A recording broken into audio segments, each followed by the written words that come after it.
안녕하세요. 이 시간에는 지난 시간에 얘기했던 바와 같이 정치 제도는 다수의 이해를 얼마만큼 지배적으로 반영할 것인지 아니면은 소수의 이해를 보호할 것인지 그 두 가지 원리 중에서 서로 상충하는 원리 중에서 어,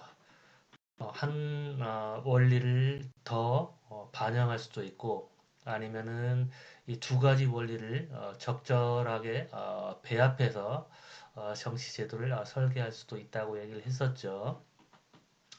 그렇다면 그처럼 정치 제도를 여러 가지 정치 제도를 이제 배합할 수 있다고 얘기를 했는데 어떤 정치 제도들이 있는가에 대해서 얘기를 할게요. 어, 일단 이제 가장 중요한 정치 제도는 뭐 정부 형태 또는 정부 구조라고 불리는 그런 정치 제도예요. 그래서 주로 이제 대표적인 정부 구조는 대통령제와 이제 의회제가 있죠. 여러분은 아마 의회제는 지금 조금 익숙치 않을 텐데 이전 시간에 이미 얘기했지만 학술적인 용어로는 의회제라고 부르는데 뭐 언론이나 아니면 여러분 고등학교 교과서에서는 내각 책임제 또는 뭐 의원 내각제, 내각 책임제 이제 그렇게 배웠을 거예요. 그게 이제 학술적인 용어로는 의회제예요. 그렇다면 여러분이 이제 고등학교 때 뭐 대통령제와 내각 책임제 또는 의회제와의 장단점을 이제 비교했을 거예요. 그리고 뭐 학자들도 이 대통령제와 내각제임제의 장단점을 비교하면서 학자들마다 뭐 대통령제가 더 좋다라고 얘기하는 사람도 있고 내각제임제가 이제 더 좋다라고 얘기를 하는 사람도 있는데 일단 기존 연구들이 대통령제와 내각책임제의 장단점을 어떻게 얘기하는지 한번 살펴볼게요. 그러니까 대통령제와 내각 책임제를 비교할 때 이제 행정부가 얼마만큼 안정적인지 이제 이런 측면에서 학자들은 비교하기도 해요. 두 시스템을. 그러면 이제 대통령제의 장점은 안정적인 행정부, 그러니까 Executive Stability. 왜 행정부가 안정적이냐? 그 이유는 뭐냐면 대통령은 행정부의 수반이죠. 그러니까 행정부의 수반의 임기가 고정돼 있죠. 한국의 경우는 5년으로 고정돼 있고 미국은 4년으로 고정돼 있죠.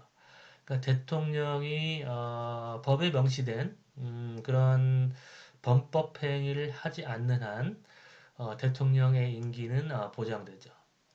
하지만 대통령이 탄핵 사유에 해당되는 그런 행위를 했을 때는 대통령은 음, 탄핵돼서 대통령이 임기를 마치지 못하고 중간에 물러설 수도 있죠.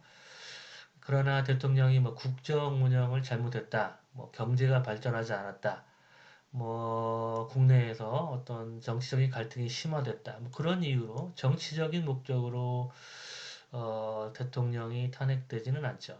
하지만 범죄 행위를 저질렀을 때는 대통령이 탄핵돼서 임기를 마칠 수 없지만 그렇지 않은 경우에는 대통령의 임기가 고정됐기 때문에 안정적인 행정부가 유지가 되는 것이죠.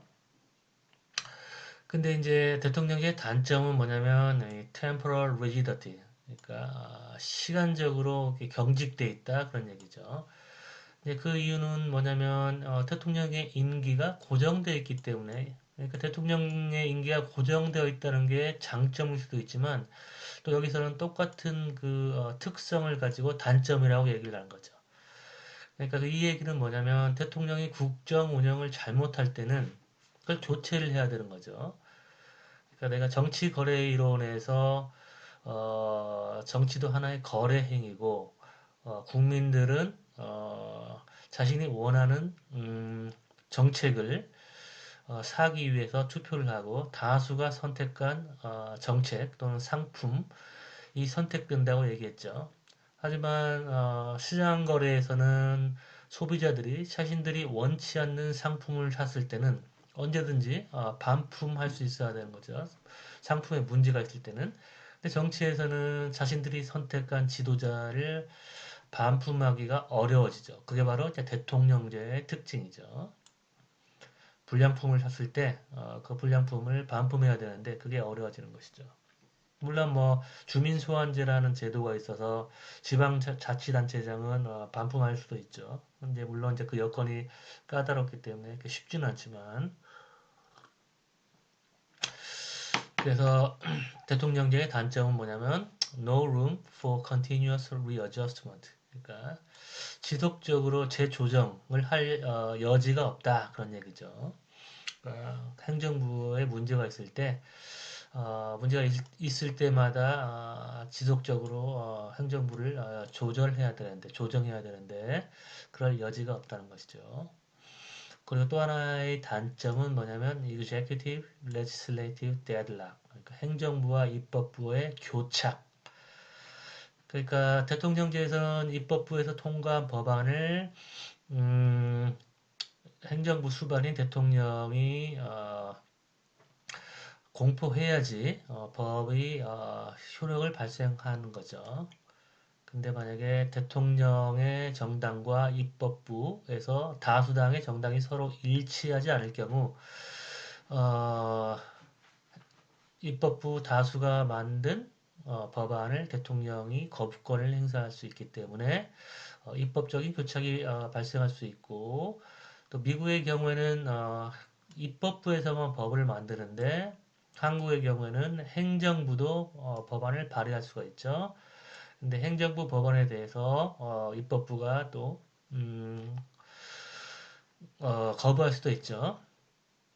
그럴 경우에 이제 그런 경우에는 여소야대의 형국에서 행정부가 법안을 만들면 입법부가 통과시켜주지 않을 수가 있죠. 그럴 경우에는 행정부와 입법부의 교착 상태가 벌어지는 것이죠.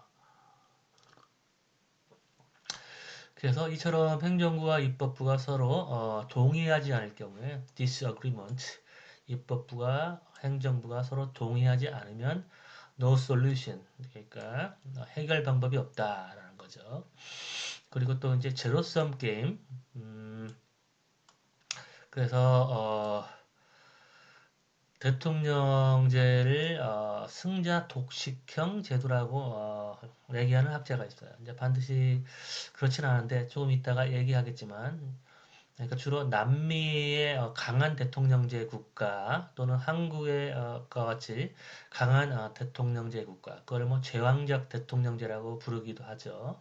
이제 그런 국가에서는 대통령 정당, 즉 여당이 어, 입법 어젠다를 장악하기 때문에 그리고 특히 여당을 대통령이 장악한 경우 그러면 행정부의 수반인 대통령이 원하는 법안이 어, 대통령이 여당을 장악하고 또 여당이 의회에서 다수를 차지했을 경우에는 완전히 여당이 모든 것을 원하는 대로 실현시킬 수가 있죠. 그렇기 때문에 승자, 그러니까 다수 여당을 차지한 정당이 모든 것을 다 가져가는 그런 결과가 초래된다. 라고 주장을 하는 것이죠. 그러니까 내가 왜 이 설명을 하는 데 있어서 자꾸 약간 레저베이션, 이렇게 망설이게 되냐면 이와 같은 설명 자체가 대통령제의 특징이 아니기 때문에 그런 거예요. 근데 이제 일부 학자들은 남미 국가를 보고 이런 주장을 하는 것이죠. 하지만 미국식 대통령제, 그러니까 대통령제의 원형이죠. 그런 국가에서는 이런 제도성 게임이 전혀 발생하지 않죠. 위너 테이크 올이란 결과가 초래되지 않고 왜냐하면 미국식 대통령제의 특징은 체크 앤 밸런스 시스템, 그러니까 견제와 균형 시스템이기 때문에 한 정당이 모든 것을 이렇게 다수 여당이 가져가기가 어렵죠. 입법부, 사법부, 행정부가 서로 견제하고 또 상원과 하원이 서로 동의할 때만 법안이 통과되기 때문에 이 위너 테이크 올 시스템하고 가장 상충되는 대치적인 시스템이 대통령제죠. 순수한 미국식 대통령제.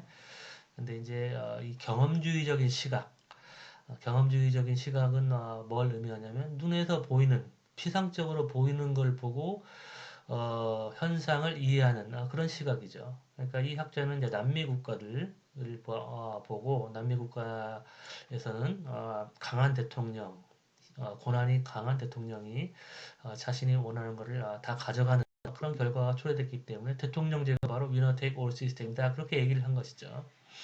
하지만 이제 그와 같은 주장은 잘못된 주장이죠. 어쨌든 대통령제가 이런 장단점을 가지고 있다고 경험주의적인 시각을 가진 학자들은 이제 주장을 하는 것이죠. 그리고 마찬가지의 이제 경험주의적인 시각에서 행정부 내각 책임제 또는 의회제의 장점은 이제 대통령제하고 대비되는 장점을 가지고 있죠. 유연한 행정부, executive flexibility. 그러니까 행정부가 유연하다는 거, 경직되어 있지 않고, 그러니까 행정부가 유연하다는 얘기는 뭐냐면 행정부를 언제든지 교체할 수 있다. 그러니까 행정부가 국정 운영을 잘못했을 때는 그러니까 의원 내각제의 특징은 뭐냐면 불신임만, 그러니까 의회가 행정부를 실각시킬 수 있다. 실각 또 해체할 수 있다. 그런 거죠. 내각을 해체해버리고 다른 내각으로 대체할 수 있다라는 것이죠. 근데 이 역시도 제도적으로는 그렇지만 현실적으로는 그렇지 않아요. 왜냐하면 행정부를 구성하는 게 누구냐면 다수당의 지도부 또는 다수연합 여러 정당들이 연합해서 다 연합정부를 형성했을 경우에 그러니까 그 연합정부에 참가한 정당들의 지도부가 행정부를 구성해요. 그렇기 때문에 의회에서는 그 다수당의 지도부가 형성한 행정부가 만든 법안을 다수당이 반대표를 던지기가 어렵죠. 왜냐하면 자신들의 지도부가 만든 법인데 지도부가 만든 법을 다수당 일반 의원들이 반대하기가 어렵죠. 마찬가지로 연합정부를 형성했었을 때도 마찬가지죠. 연합정부를 형성한 정당들의 지도부가 만든 법안을 연합정부에 참가한 정당들의 일반 의원들이 반대하기는 어렵죠. 그러니까 불신임만으로 행정부 책임을 물을 수는 있다고 되어 있으나 이제 그러기는 어려워요. 행정부가 실각하는 경우는 연합정부가 깨지는 경우 그 연합정부에 참가한 정당들이 서로 동의하지 않을 경우에는 정부가 깨지게 되고 그럴 경우에는 이제 행정부가 실각하게 돼요. 근데 그와 같은 특징도 역시 다수당의 특징이지. 그러니까 한 정당이 만약에 다수를 확보해서 행정부를 형성했다면 이와 같은 행정부는 실각할 가능성이 매우 낮죠. 근데 이제 다수당이 연합한 연합정부의 경우에는 행정부가 실각할 가능성이 생기는데 그와 같은 실각 가능성은 내각제의 특성이라기보다는 연합정부를 형성할 수밖에 없는 다당 체제의 특징이라고 얘기할 수 있겠죠. 그리고 실제 경험 자료를 봐도 내각제가 그러니까 내각 책임제가 대통령제보다 행정부의 존속 기간, 행정부가 중간에 실각하지 않고 오랫동안 유지되는 행정부의 존속 기간이 훨씬 더 길어요. 그러니까 행정부가 달리 얘기하면 행정부가 더 안정적이라는 걸 의미해요. 그 다음에 이제 의회제 또는 내각 책임제의 단점은 불안정한 행정부라고 얘기했는데 그거는 조금 전에 얘기했듯이 그렇지가 않아요. 오히려 행정부 지도부가 법안을 만들고 그 행정부를 구성한 정당의 일반 의원들은 행정부의 반대표를 던지기가 어렵기 때문에 더 오래 행정부가 존속되는 특성이 있어요. 어쨌든 어, 이론적으로 frequent use of the legislature's power to upset cabinets by no confidence vote 그러니까 불신임안을 통해서 행정부를 offset, 그러니까 뒤집는다는 것이죠. 뒤집는 권한이 의회에도 있다라는 것이죠. 제도적으로는 그렇지만 조금 전에 얘기했듯이 현실 세계에서는 이럴 가능성이 매우 낮아요. 자, 그 다음 슬라이드로 넘어갈게요. 그리고 또 대통령제와 의회제를 비교할 때 민주주의의 측면에서 비교하기도 하는데 대통령의 장점으로 이제 부각되는 것은 뭐냐면 이제 국민들이 직접 대통령을 선발하기 때문에 비교적 어, 국민들이 원하는 국가의 지도자를 직접 뽑을 수 있다. 이런 얘기죠. 이에 반해서 내각 책임제에서는 간접 선거, 그러니까 대통령이 행정부의 수반을 직접 선발하는 게 아니라 대통령 국민들은 총선만 하죠. 그러니까 국회의원 선거, 의원 선거만 하는데 그렇게 국회의원을 뽑고 나면 그러니까 의회에서 다수당이 어떤 정당이 되는가에 따라서 총리가 결정되죠. 물론 이제 양당 체제에서는 국민들이 지지한 다수당의 지도부 중에서 이제 총리가 결정이 되는 것이죠. 하지만 이제 다당 체제에서는 연합정부가 이제 형성이 되어야 되고 그 연합정부에 참여한 정당들 중에서 큰 정당의 지도자가 총리가 되는 것이죠. 그렇기 때문에 연합정부가 어떻게 형성되는가, 연합정부의 타협과 교섭, 결과에 따라서 총리가 다르게 결정될 수도 있죠. 하지만 일반적으로 대개 가장 큰 정당, 그러니까 의회 과반수를 확보하지 못해도 가장 큰 정당이 먼저 정부를 형성할 권한을 가지게 되는 거죠. 그러니까 의회에서 가장 의석을 많이 차지한 정당이 먼저 제안을 하는 거죠. 우리랑 같이 연합정부를 형성합시다. 그러면 이념적으로나 아니면 뭐 그 밖에 다른 이유로 가장 큰 정당과 뜻을 같이 하는 정당들이 모여서 정부를 형성하고 그리고 의회에서 가장 많은 의석을 확보한 그 정당의 지도자가 총리가 되는 거죠. 그러니까 유권자들도 어느 정도 총선을 통해서 지도자를 선발하긴 하지만 어느 정도 어떤 사람이 총리가 될지 어느 정도는 예측할 수 있죠. 물론 대통령제와 같이 직접적으로 선발하진 않지만 그 다음에 단점으로 이제 부각된 거는 대통령제 분산된 책임이다. 그러니까 아까 최근 밸런스 시스템이라고 얘기했죠. 그러니까 입법부, 사법부, 행정부가 서로 견제하기 때문에 책임이 분산된다. diffuse and unclear responsibility. 그러니까 여소야대 형국이 되면 여당이 의회에서 다수를 차지하지 못하기 때문에 여당이라고 해서 마음대로 법을 만들 수가 없죠. 그러면은 국정 운영의 결과를 에 대한 심판을 여당한테 물을 것인지 여당을 또 견제한 야당한테 물을 것인지 책임 소재를 파악하기가 어렵죠. 그러니까 separation of powers means division of responsibility. 그러니까 권력 분산이 의미하는 바는 책임의 분산을 의미하기 때문에 책임을 묻기가 어렵다라는 것이죠. 근데 또 여기서는 이제 분산된 책임이라고 얘기해놓고 또 여기서는 단점으로 정반대되는 그런 단점을 제시를 해요. 그 분산된 책임이라는 건 뭐냐면 권력이 분산되었다는 걸 의미하죠. 근데 또 여기서는 대통령의 권력이 집중된다. 그렇게 얘기를 해요. Concentration of executive power on one individual. 한 개인에게 권력이 집중된다. 근데 아무리 대통령에게 권력이 집중돼도 순수한 대통령제에서는 야당이 얼마든지 대통령을 견제할 수가 있죠. 그러니까 대통령의 권력 집중이라는 문제는 대통령제의 특징이 아니라 권력 분산형 대통령제가 아니라 대통령의 권력이 집중된 그런 대통령제를 채택해서 그런 거지 이 대통령의 권력 집중의 문제는 대통령제의 고유한 문제가 아닌 것이죠.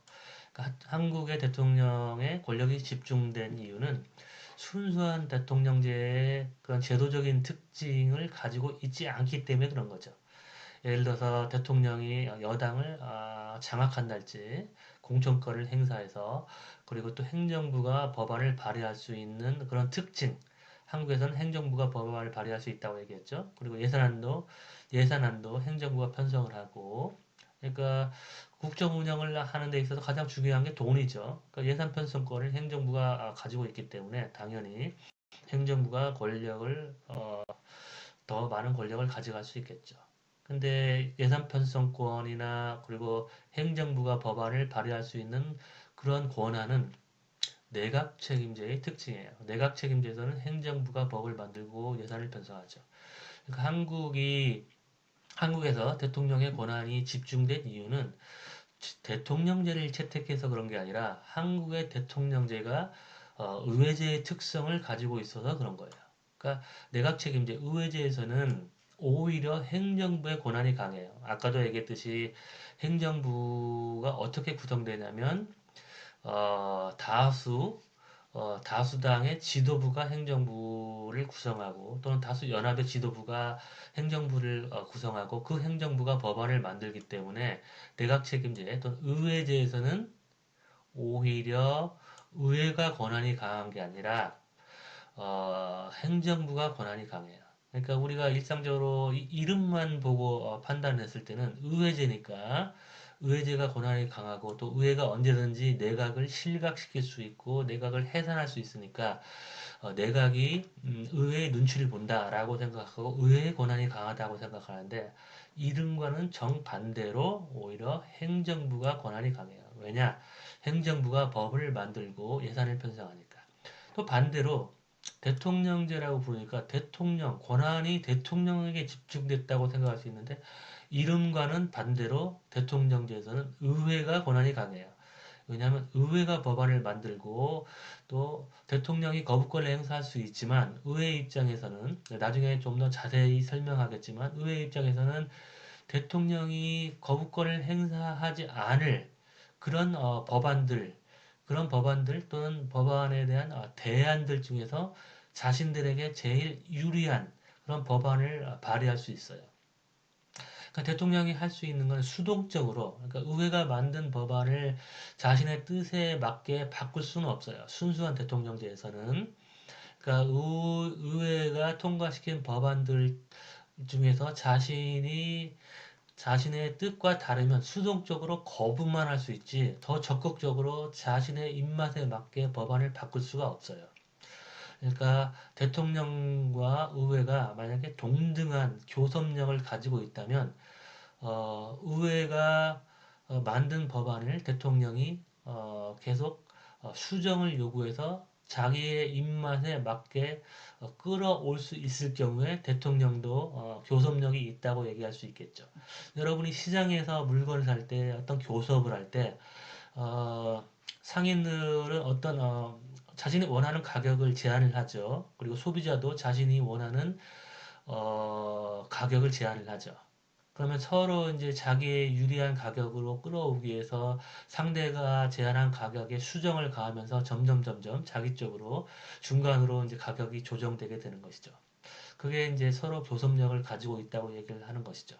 근데 대통령제에서 대통령과 의회의 관계에서는 대통령이 상대가 제안한 의회가 제안한 가격을 자신의 뜻에 맞도록 점점 끌어올 수 있는 교섭력이 없어요. 왜냐하면 대통령은 의회가 제안한 가격에 대해서 수정을 가할 수 없고 그 가격을 받아들일 것인지 말 것인지만 결정을 하는 거예요. 예를 들어서 시장에서 여러분이 어떤 교섭을 하는데 상인이 여러분에게 어떤 가격을 제안을 해요. 그럼 여러분이 할 수 있는 선택은 그 가격을 다시 수정해서 여러분에게 유리한 가격을 제안할 수 있는 여러분에게 유리한 가격을 제안을 못하고 상인이 제안한 그 가격을 받을 것인지 말 것인지 그 결정만 하는 거죠. 근데 만약에 상인이 여러분이 얼마만큼 돈을 가지고 있다는 것을 미리 알 수 있다면 대개 이제 어떤 거래를 할 때, 특히 차를 살 때, 차를 파는 그 딜러는 상대편이 얼마만큼을 가지고 있는가를 먼저 알기 위해서, 그러니까 상대편 예산에 대한 그 정보를 습득하기 위해서 너 얼마짜리 차를 사길 원하냐? 그런 질문을 하는 거죠. 그 얘기는 뭐냐면 네가 어느 정도 예산을 확보하고 있는가에 대한 정보를 미리 확보하고 그 틀에서 그 예산에서 자신에게 가장 유리한 가장 큰 수익을 낼 수 있는 차를 팔기 위해서 자동차 딜러가 너는 얼마짜리 차를 살 수 있냐라고 물어보는 거예요. 그러니까 그와 같은 만약에 거래를 하게 된다면 그러니까 자동차 딜러가 자신들이 가장 큰 수익을 낼 수 있으면서 소비자가 받아들일 수 있는 가격을 먼저 제안을 하는 거예요. 근데 그럴 경우에 소비자가 그 가격에 대해서 수정을 가하지 못하고 자신의 예산에 대해서 이미 얘기를 했기 때문에 그 정도 가격을 치르고 낼 용의가 있기 때문에 덥석 딜러의 오퍼를 받아들이겠죠. 그러면 딜러는 자신에게 유리한 가격에 차를 팔 수 있겠죠. 하지만 일상적인 시장 거래에서는 그렇게 협상을 하지 않죠. 소비자는 딜러가 그런 가격을 제안을 해도 자신에게 자신이 그 가격을 받아들일 용의가 있음에도 불구하고 더 깎기 위해서 더 낮은 가격을 요구하고 딜러의 가격의 수정을 요구하는 것이죠. 그래서 될수록 그러니까 소비자 입장에서는 자신이 어느 정도 가격을 치를 용의가 있음에도 불구하고 더 깎으면서 자신에게 더 유리한 가격을 얻게 되는 것이죠. 근데 대통령제에서 대통령과 의회의 관계는 그와 같은 타협을 하지 않아요. 대통령은 수동적으로 의회가 제안한 법안에 대해서 받을 것인지 말 것인지, 즉 대통령에게 더 유리하도록 법안을 수정할 수가 없어요. 그렇기 때문에 의회가 더 권한이 강하다고 하는 거예요. 대통령제에서. 그러니까 여러분이 이름만 보고, 그러니까 겉으로 피상적으로 보이는 것만 보면 대통령제니까 권한이 대통령에 집중돼 있고 의회제에서는 의회의 권한이 집중됐다고 생각하지만 실질적으로 돌아가는 작동 원리는 오히려 대통령제에서는 의회가 권한이 강해요. 왜냐하면 의회는 대통령이 제안한 법안, 행정부 법안에 대해서 수정을 가할 수가 있어요. 그렇기 때문에 자신에게 유리하게 행정부 법안을 자신의 입맛에 맞게 바꿀 수가 있어요. 하지만 행정부는 입법부 법안에 대해서 수정을 가할 수 없고 단지 받을 것인지 말 것인지 그와 같은 선택만 할 수 있어요. 그렇기 때문에 대통령제에서는 의회가 권한이 강하고 그 다음에 의회제에서는 반대로 행정부가 권한이 강한 거예요. 그래서 그런 내용이 여기도 나오죠. 행정부가 의회를 장악할 수 있다. 그와 같은 이유에서 그렇게 얘기를 하는 거예요. 그래서 대통령제에 권한이 집중됐다. 이제 그 이유는 뭐냐면 대통령제가 그와 같은 특성을 가지고 있어서 그런 게 아니라 행정부의 특성, 행정부가 의회를 장악할 수 있는 그런 특성을 가진 대통령제 국가에서 그렇다는 거예요. 그러니까 남미 국가, 한국의 국가들, 한국에서는 행정부가 의회를 장악할 수 있는데 왜 그러냐면 대통령이 다수 여당을 장악할 수 있는 경우, 그러니까 정당 민주화가 되어 있지 않고 행정부 수반인 대통령이 여당의 공천권을 행사할 수 있을 경우에 그런 경우에는 행정부가 다수당을 장악할 수 있고 다수 여당을 장악할 수 있고 또 다수 여당이 의회에서 입법 권한을 가지게 되기 때문에 마치 의회제 형태와 비슷하게 되는 거예요. 양당 의회제하고 비슷하게 되는 거예요. 즉 달리 얘기하면 대통령제에서도 여대 야수의 형국에서 대통령이 다수 여당을 장악할 수 있게 되면 그러면 양당 의회제와 매우 유사한 정부 형태가 돼요. 그 얘기는 뭐냐면 지금까지 설명한 내용을 요약하면 행정부냐, 내각 책임제냐, 또는 의회제냐, 또는 대통령제냐, 그건 중요하지 않아요. 정부 형태의 이름이 중요한 게 아니라 거부권 행사자가 누가 되느냐가 중요해요. 그러니까 양당 의회제에서 거부권 행사자는 누가 되냐면 양당 의회제에서는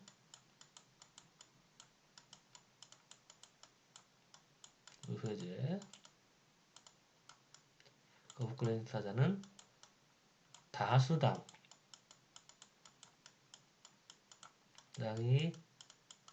유일한 거부권 행사자가 되고 이 다수당을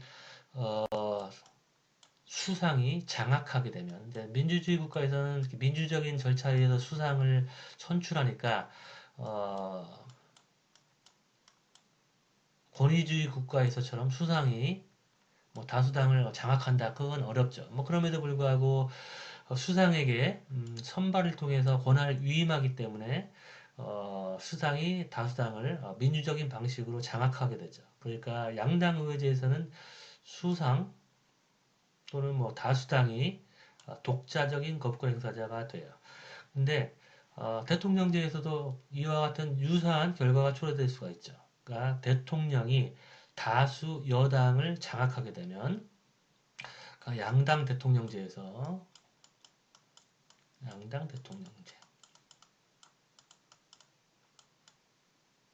영제에서 여대 야소 여대 야소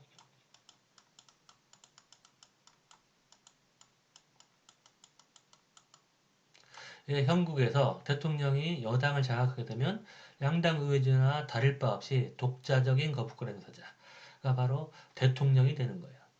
그러니까 대통령제냐 의회제냐 그 이름이 중요한 게 아니라 누가 거부권 행사자가 되느냐가 중요한 것이죠.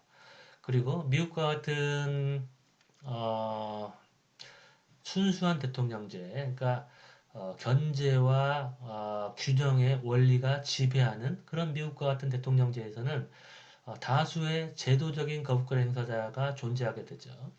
그러니까 제도적인 거부권